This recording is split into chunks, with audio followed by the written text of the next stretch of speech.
Hi guys, જય શ્રી કૃષ્ણ। અમે આવી ગયા છીએ નીપ મામાના ઘરે। મામાને લોકોએ નવા ઘર બનાવ્યા।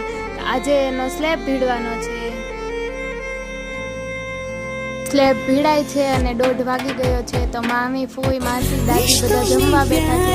આપણે તો ભૂખ લાગી એટલે આપણે તો વહેલા જમી બહાર આવીને જોઈ તો મમ્મી તો સોડા કાઢતી હતી। સોનું એક ગ્લાસ પકડ્યા હતા। મમ્મીને જમવાનું નહોતું, એ મામા જોડે જ જમશે, સ્લેબ પૂરો થશે ત્યારે। પછી તો સોનું 2 ગ્લાસ લઈને વહી ગઈ રસોડામાં। પછી અમે બે તો રસોડામાં જ સોડા પી લીધી। રૂમમાં આવીને જોયું ત્યાં તો દાદી બારીએથી જ તે સ્લેબ ભીડાઈ જોતા હતા, જો કેવા જોવે છે। બીજા રૂમમાં આવીને જોયું તો ફૂઈ, માસી, મામી બધા બીજી બારીએથી જોતા હતા, જો કેવા મસ્ત જોવે છે। મારી મમ્મી અને મામા બે ભાઈ બહેન તો જો નીચે વયા ગયા બહાર જોવા માટે। જો ત્યાં ઉભો આરામથી જોવે છે સ્લેબ ભીડાઈ।